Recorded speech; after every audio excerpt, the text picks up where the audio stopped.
الله الرحمن الرحيم ما ننسخ من آية أو ننسها نأت بخير منها أو مثلها ما ننسخ من آیت، جو منسوخ کرتے ہیں ہم کوئی آیت، اور ننسها یا بھلوا دیتے ہیں ہم، نأت بخیر منها لاتے ہیں بہتر اس سے، او مثلها یا مثل اس کے۔ یہاں پر مسئلہ ہے نسخ آیات یا مسئلۃ النسخ یا البحث فی النسخ، نسخ کی بحث۔ اس میں چند باتیں سمجھنی ہیں۔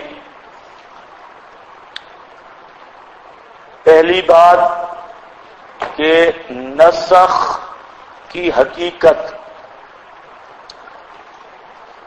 نسخ کی حقیقت یہ ہے بیان و مدت الحکم، یا پورا یہ رفع الحکم بے بیان مدت الحکم، کسی حکم کو اٹھا دینا، اس کی مدت کے بیان کہہ دو یا انتہا ایک ہی چیز ہے، انتہائے مدت کے بیان یا اس کی مدت کے اختتام اور انتہا پر۔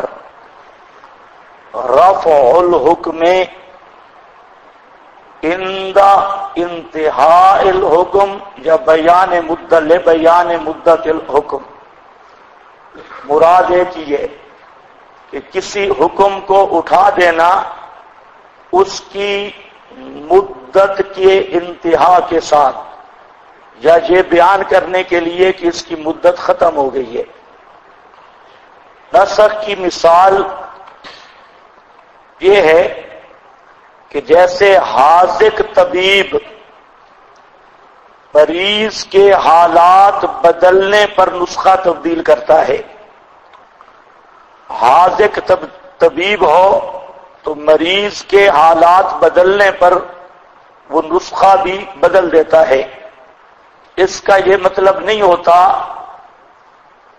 کہ طبیب کو آئندہ نسخہ بدلنے کا علم ہی نہیں۔ جب مریض جاتا ہے طبیب کے پاس، ایک نسخہ دیتا ہے، دوبارہ جاتا ہے دوائی بدل دیتا ہے، حکیم کے پہلے ذہن میں تھا کہ یہ نسخہ کھائے گا اس کی طبیعت یوں سنبھلے گی، پھر فلاں دوائی اس کو دوں گا۔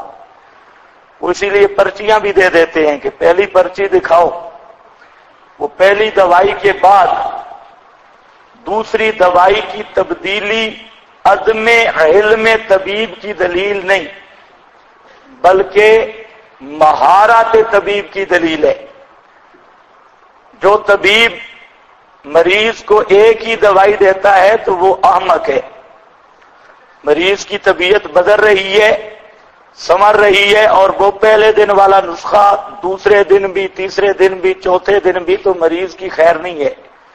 تو حاذق طبیب وہی ہوتا ہے جو مریض کی طبیعت کے بدلنے کے ساتھ موافق نسخہ دے، اور یہ دلیل ہے مہارت طبیب کی، نہ کہ جہالت کی۔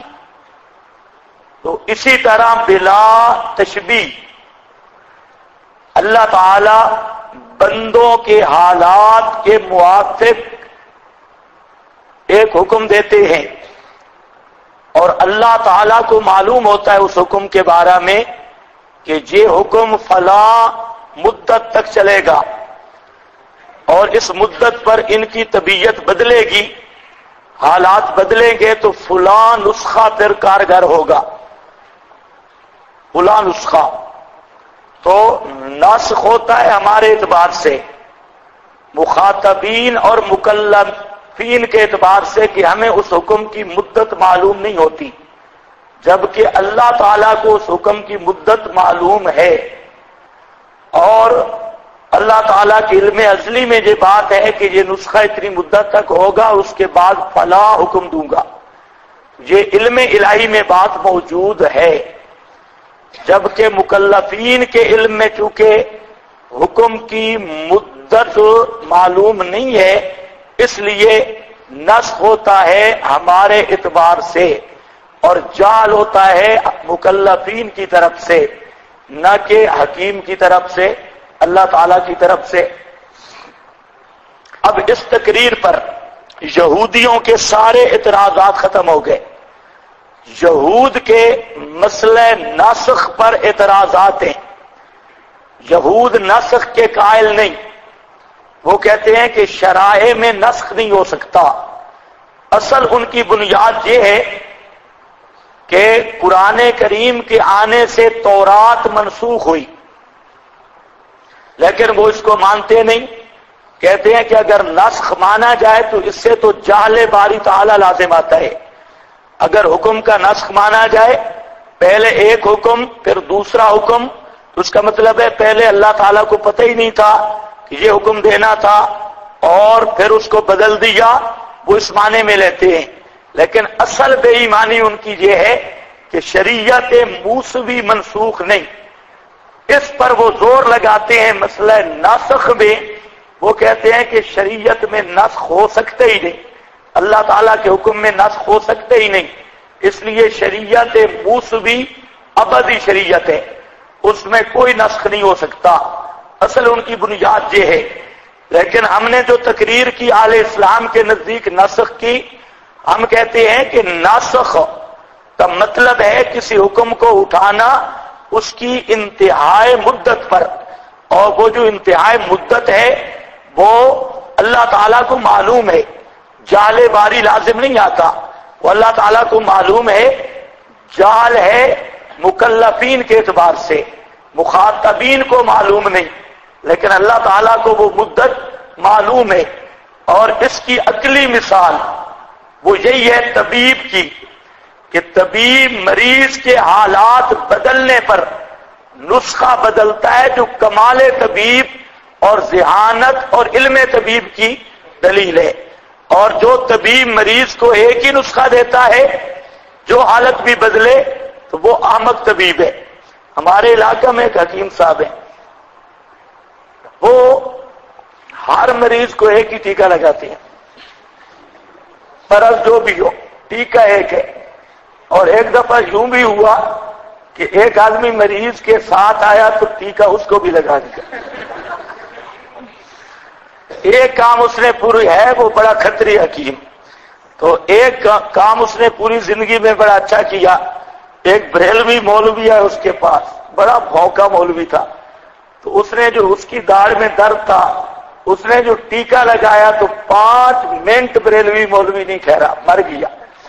میں کہا جی اگر شاید یہ وجہ اس کی بخشش کی کوئی عقیدہ صحیح ہوا تو ہو سکتا ہے، لیکن عقیدہ ہے نہیں صحیح، پورا کھتری ہے۔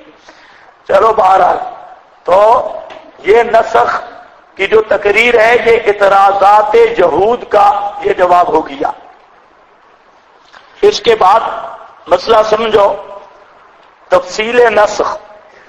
نسخ کی 4 قسمیں مشہور آپ نے پڑھی ہوئی ہے، نور الانوار میں بھی، اسامی میں بھی، ان سب کتابوں میں پڑھتے ہیں۔ مشہور 2 قسمیں ہیں، ایک ہے نسخ معنوی اور ایک ہے نسخ لفظی۔ نسخ معنوی کا مطلب کہ لفظ باقی ہوں، حکم اٹھا دیا جائے، اور نسخ لفظی کا مطلب یہ ہے الفاظ بھی اٹھا دیے جائیں اور حکم بھی اٹھا دیا جائے۔ تو یہاں پر جہاں ننسخ آیا ہے تو اوپر لکھا ہے نسخ معنوی، اور جہاں نون سے ہا انسا سے مراد نسخ لفظی۔ آیت کا بھلا دینا، ذہن سے اتار دینا، یہ کیا ہے؟ نسخ لفظی۔ تو نسخ کی جو تقسیم ہے کئی اعتبار سے ہے، اس تقسیم کے اعتبار سے نسخ کی 2 قسمیں ہیں، نسخ معنوی اور نسخ لفظی۔ لفظ ننسخ میں لفظ اپنا نسخ معنوی ہے، اور انسا میں نسخ لفظی ہے جی۔ کبھی یہ ہوتا ہے کہ آیت ہی منسوخ ہوتی ہے، اس کی مثالیں آپ پڑھتے ہیں کہ جو رجم کا مسئلہ ہے، اب رجم والی آیت کے لفظ نہیں لیکن حکم باقی ہے۔ کبھی یہ ہوتا ہے کہ لفظ بھی گئے حکم بھی گیا، لفظ بھی منسوخ اور حکم بھی منسوخ، اس کی بھی مثالیں بہت ساری علماء نے لکھی ہیں۔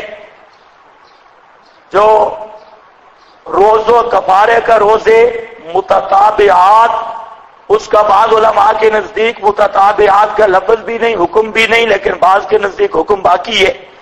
تو بہرحال اسی طریقہ سے کبھی یہ ہوتا ہے کہ لفظ موجود ہوتے ہیں نظم میں لیکن حکم باقی نہیں ہوتا، تو کبھی لفظ بھی گئے حکم گیا، کبھی لفظ گئے حکم باقی، اور کبھی کیا ہوتا ہے کہ لفظ موجود ہیں اور حکم باقی نہیں، لفظ موجود ہیں اور حکم باقی نہیں۔ یہ نسخ کی ساری صورتیں آپ پڑھتے رہتے ہیں۔ بہرحال یہاں پر آپ کے حاشیے پہ بھی چند فوائد لکھے ہیں، یہ بھی دیکھ لو، پھر میں ایک بات عرض کرتا ہوں۔ فوائد ثلاثہ، فائدہ اول، ناسخ دو قسم ہے، لفظی مانوی۔ دوم، متقدمین نے نسخ متقدمین کے نزدیک نسخ عام ہے، اگرچہ ہاں بھئی یہ مسئلہ سمجھ لو کہ نسخ کی دو تعریفیں ہیں، ایک ہے عند المتقدمین اور ایک ہے عند المتاخرین۔ متقدمین کے ہاں مطلق کو مقید کرنا یہ بھی نسخ ہے، عام کی تخصیص یہ بھی نسخ ہے۔ اسی طرح وہ کوئی بھی قید لگے تو ہر قید کو کیا بناتے ہیں؟ نسخ۔ تو اس اعتبار سے متقدمین کے نزدیک آیات منسوخہ کی تعداد 500 ہے، 500 کے قریب آیات منسوخ ہیں، اور ناسخ منسوخ کا مستقل کتابیں ہیں۔ لیکن متاخرین حضرات اس مطلق کی تقیید یا عام کی تخصیص پر ناسخ کا اطلاق نہیں کرتے، اس لیے متاخرین کے ہاں بہت کم آیات منسوخ ہیں۔ اور علامہ جلال الدین سیوطی نے تفسیر اتقان میں 20 یا 21 آیات کے نسخ کا دعویٰ کیا ہے۔ یہ 20 یا 21 آیات منسوخ ہیں جو قرآن پاک میں موجود ہیں اور ان کا حکم باقی نہیں۔ حضرت شاہ ولی اللہ رحمہ اللہ ہے، انہوں نے 20 میں سے 15 آیات کی توجیہ کر دی۔ حضرت شاہ ولی اللہ رحمہ اللہ نے 15 کی توجیہ کر دی، 5 آیات کے متعلق الفوظ الکبیر میں لکھا کہ یہ منسوخ ہیں، لیکن جو سورہ احزاب کی آیت آئی ہے الفوظ الکبیر میں، لکھا تو شاہ صاحب نے ہے منسوخ ہے، لیکن معنی ایسا کیا ہے کہ وہ بھی منسوخ نہیں بنتی۔ تو 4 آیات شاہ ولی اللہ کے نزدیک منسوخ ہے، جبکہ حضرت مولانا حسین علی رحمت اللہ تعالی علیہ کے نزدیک قرآن پاک جو بین الدفتین موجود ہے، اس میں ایک آیت بھی منسوخ نہیں، اس میں ایک آیت بھی منسوخ نہیں۔ جو نسخ ہوا وہ لفظی نسخ وہ پہلے ہو چکا ہے، بعض آیات جو منسوخ ہوئی لفظاً بھی منسوخ ہو گئی، وہ جدا مسئلہ ہے۔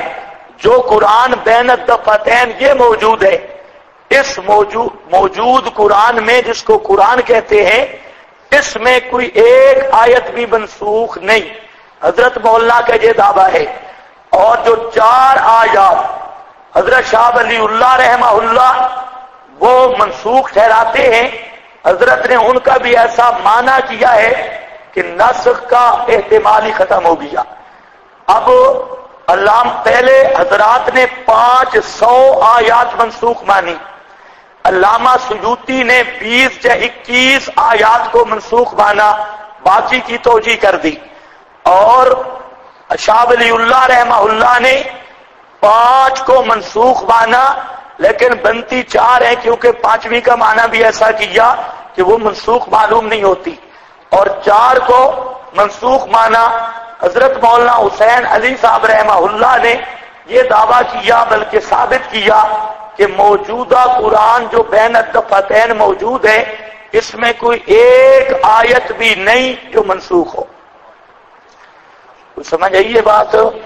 یہ ایک تقریر ہے، اس پر بھی بعض لوگوں نے اعتراض کیا ہے مولانا حسین علی صاحب پر، یہ عجیب بات ہے، منسوخ ہی کوئی نہیں، یہ بھی سب مفسرین کے خلاف کیا۔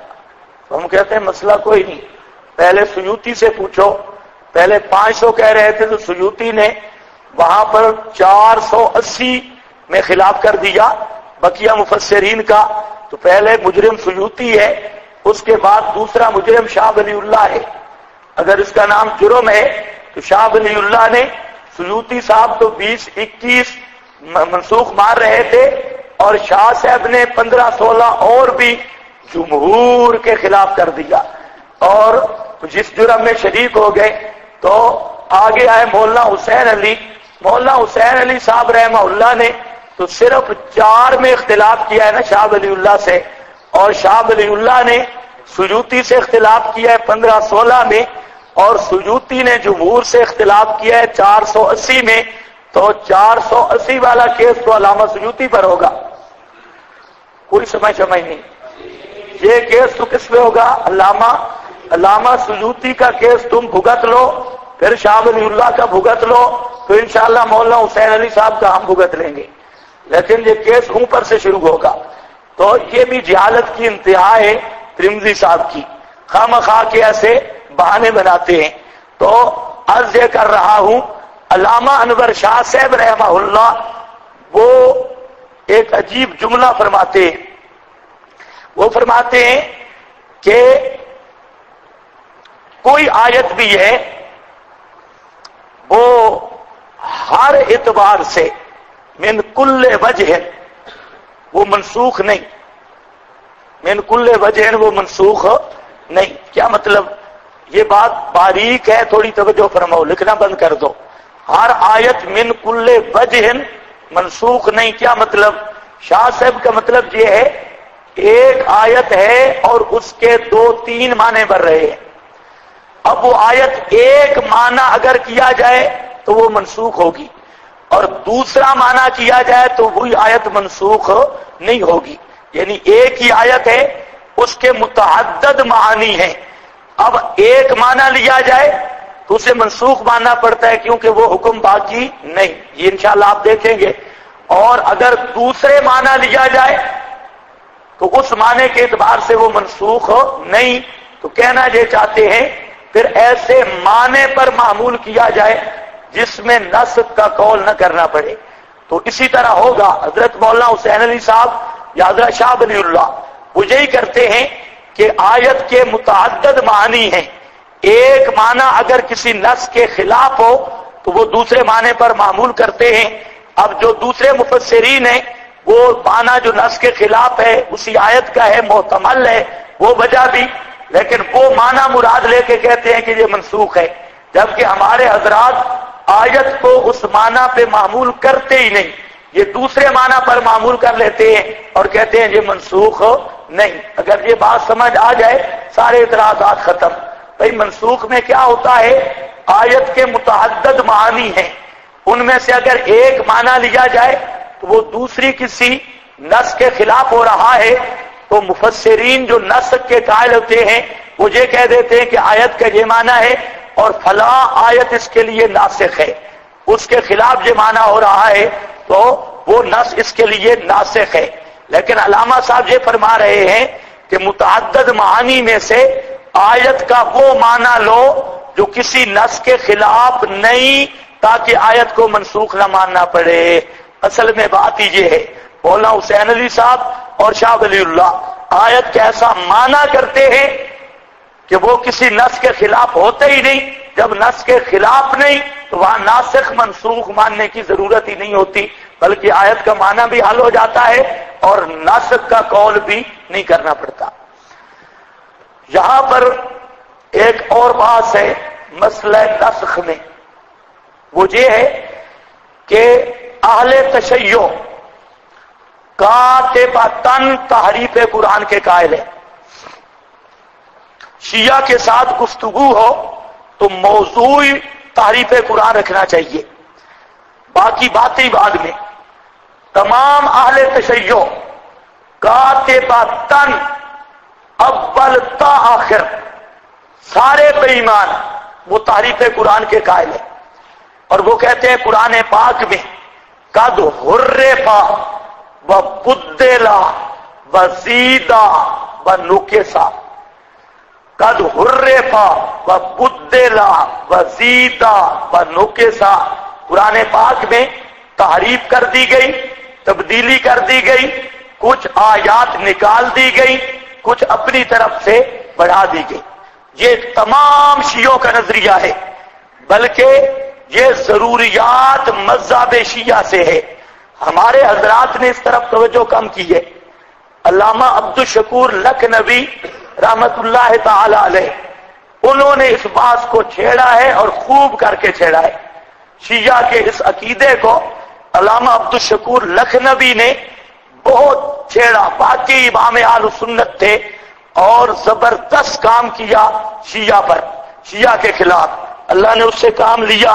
انہوں نے اس مسئلے کو بڑے انداز میں پیش کیا اور ان کا دعویٰ تھا پورے ہندوستان میں کہ دنیا شیعت کا کوئی مجتہد اپنا ایمان قرآن پہ ثابت کرے. پہلے تو مسئلے چلتے تھے، شیعہ کہتے خلافت صدیق ثابت کرو، ایمان صدیق عمر فاروق ثابت کرو. تو ہم کہتے ابو بکر مومن ہے، عمر مومن ہے، عثمان مومن ہے. وہ کہتے ہیں نہیں منافق ہیں، یا کہتے صحابہ مرتد ہے. تو اس پہ باتیں ہوتی. مولانا عبدالشکور لکھنوی آئے، انہوں نے جڑ پہ ہاتھ رکھا. انہوں نے کہا صحابہ کا ایمان وہ مسلم ہے، وہ تو ہے ہی ہے، تم اپنا ایمان ثابت کرو. میرا دعویٰ ہے تمہارا ایمان قرآن پہ نہیں. اور اس بات نے شیعہ کو ہلا کے رکھ دیا. آج جو یہ صرف کافر کافر شیعہ کافر اور ایسی گپو ٹیشن چندے وصول کرنے کے لیے لگایا ہے، تو ان گپو ٹیشنوں سے کچھ نہیں بنتا، کام کرنے کی ضرورت ہے. اور اس وقت جتنا شیعہ بدماشی کے ساتھ پھیل رہا ہے، کوئی فرقہ اتنا نہیں پھیل رہا. اور اس کے خلاف کام کرنے کا علمی تحقیقی انداز ہو.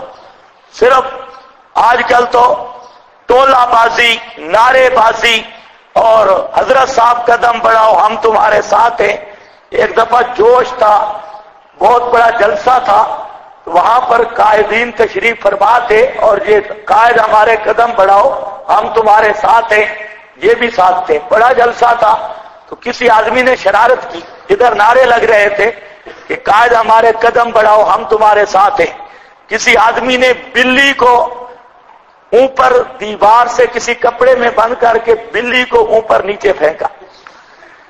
انہوں نے سمجھا کہ کسی نے بم گرایا ہے. سارے قائد ہمارے قدم بڑھاؤ ہم تمہارے ساتھ ہیں، سارے بھاگ گئے.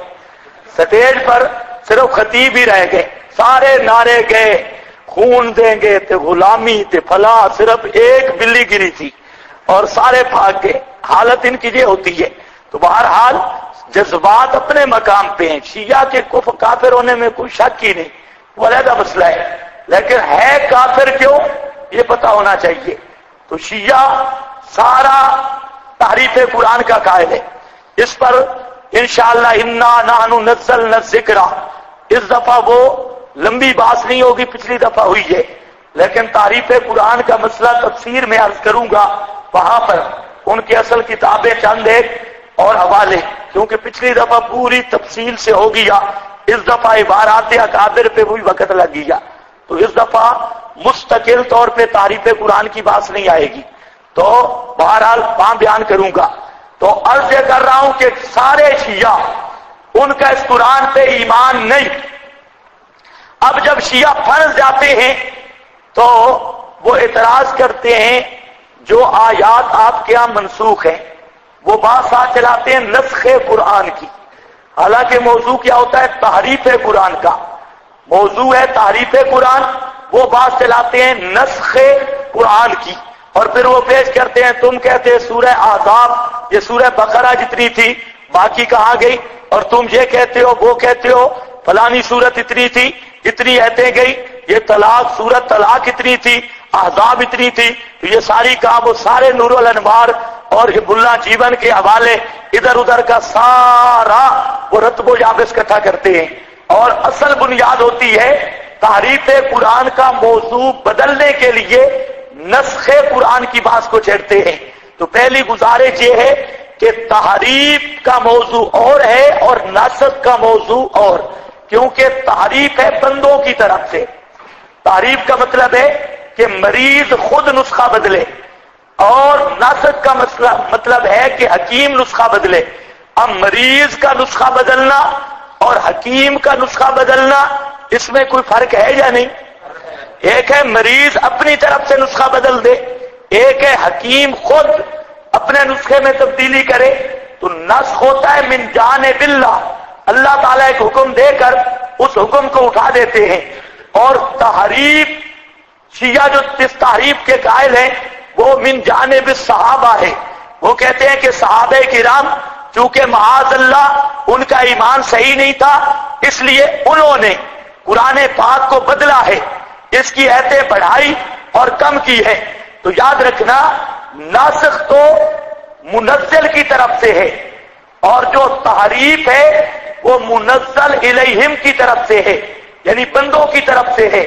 دونوں باتوں کا فرق ہے، ایک بات۔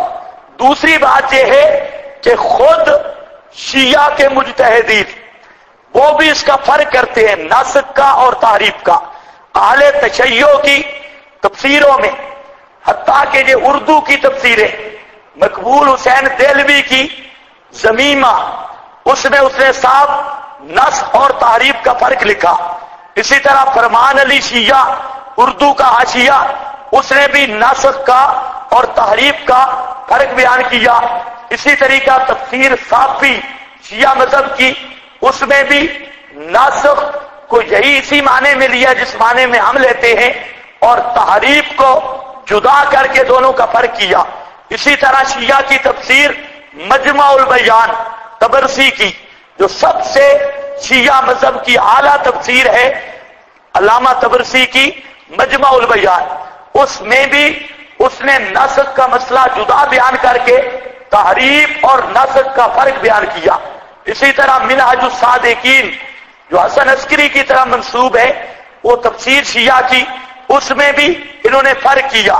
اسی طرح نور الثقلین، یہ بھی شیعہ کی تفسیر ہے، اس کے اندر بھی انہوں نے نسخ اور تحریف کا فرق ذکر کیا، اور نسخ اور ہے تحریف اور ہے۔ یہ حوالے میں اس لیے دے رہا ہوں کہ یہ ذہن میں ہونی چاہیے بات کہ نسخ کو تحریف اور تحریف کو نسخ پہ عمل کرنا یہ خلط مبحث ہے، اور یہ خلط مبحث ہونے کی وجہ سے بدمعاشی ہے۔ جب موضوع ہو تحریف قرآن کا تو پھر گفتگو بھی ہو تحریف قرآن پہ۔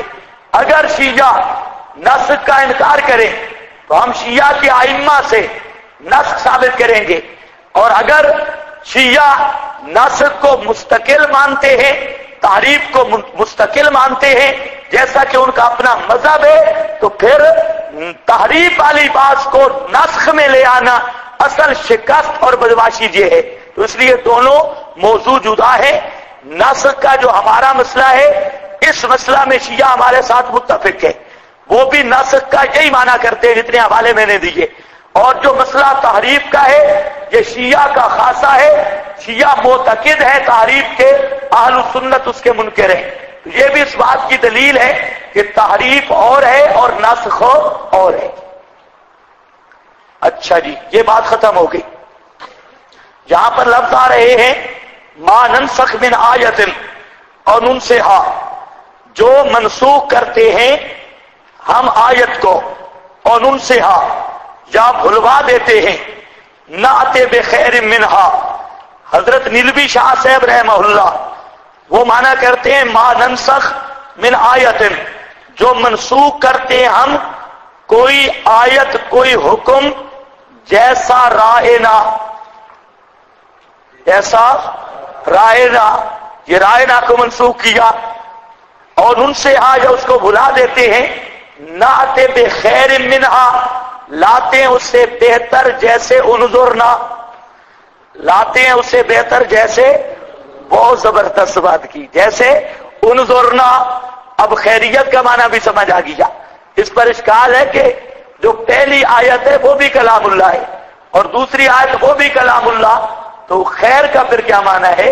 ناطے بخیر منہا، تو جواب آ گیا کلام اللہ ہونے میں برابر ہے، لیکن باعتبار منفعت عباد اور باعتبار سالمیت عن الشب، باعتبار منفعت عباد اور باعتبار سالمیت عن الشب، شبوں سے سالم ہونے کے اعتبار سے، جیسے رائنا کے قول میں شبو پڑھ سکتا تھا، دوسرے معنی وہ بوہما دوسرا معنی لے لیتے رائنا کا، اور وہاں توہین کی طرف کھینچ لیتے یا توحید کے خلاف معنی لیتے۔ اب جو انظرنا آیا وہ رائنا سے بہتر ہے اس اعتبار سے کہ جہاں مخالف کو موقع ہی نہیں ملتا، ناطے بخیر منہا اس اعتبار سے بہتر ہے جہاں سالمیت عن الشبہ ہے، کسی کو موقع بھی نہیں ملتا۔ اس بات کو اچھی طرح سمجھ لو۔ تو ننسخ جیسے رائنا اور ناطے بخیر منہا جیسے انظرنا۔ انظرنا، اب انظرنا بہتر ہے باعتبار نفع اور سالمیت عن الشب، یا خیریت فی الصواب مراد ہے، یا خیریت فی المنفعت مراد ہے، یا خیریت فی سالمیت عن الشب مراد ہے، جو بھی آپ کر لیں تینوں بن سکتے ہیں۔ تو اب یہ اعتراض اٹھ گیا نا بھائی کہ دونوں جب کلام اللہ ہیں تو اس میں افضلیت یا غیر افضلیت کی تو بات ہی نہیں، کلام اللہ ہونے کے اعتبار سے خیریت عدم خیریت نہیں، بلکہ منفعت یا سالمیت یا ثواب کے اعتبار سے خیریت اور افضلیت ہے۔ یہ بات سمجھ آ گئی ہے؟ اور مثلہا، بس اب یہ مسئلہ حل ہو گیا۔ اب آگے چلو۔ اور ان سے ناطے بخیر منہا اور مثلہا، نون سے ہم بھلوا دیتے ہیں، جو عالم الغیب ہو وہ بھولتا نہیں۔ علم تعلم، علم تعلم کیا نہیں جانتا، یہ مصلحت ہے، علت ہے ما قبل کی، نسخ کی علت۔ علم تعلم یہ جواب حاکمانہ ہے۔ حاکمانہ جواب وہ ہوتا ہے کہ جس میں حکمت بیان نہیں کی جاتی۔